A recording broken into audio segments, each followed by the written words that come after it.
Indiana tops the list for water pollution in the United States. Now, that's according to the newest study by an environmental organization. According to the numbers, Indiana dumps more pollutants into its waterways than any other state.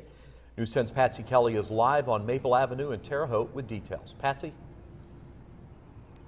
Mike, Patrice, pollutants are everywhere. Now, here's a really good visual. After a heavy rain, it's like flushing a giant toilet, swirling all those pollutants into the water. Now, people tend to like to point their finger at big business and industries putting pollutants into our waterways, but the truth is, we're just as much to blame.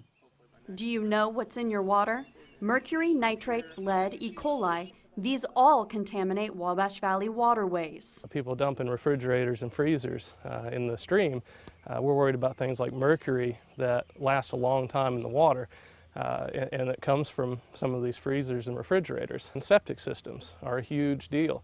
That's another thing that's kind of a burden on landowners, property owners, to maintain their septic systems. And each one can have fatal consequences. One of the major concerns is E. coli, but it's one experts keep a close eye on in the Wabash Valley.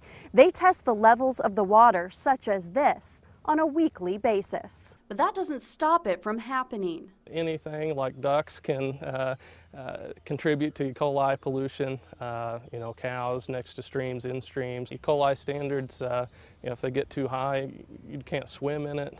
You definitely can't drink it. Indiana tops the list for water pollution in the country. That's according to a recent environmental study. We dump millions of pounds into our streams and lakes each year, and things like mercury and lead can stick around for quite some time. Very hard to clean up, really expensive to clean up, and hang around for a lifetime.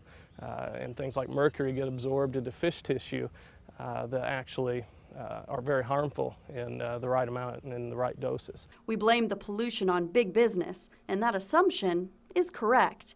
But really, the ordinary citizen is the worst culprit, doing things like expelling copious amounts of fertilizer into our lawns, then it washing into our waterways. Visualize this. It's like putting a rubber ducky into the water.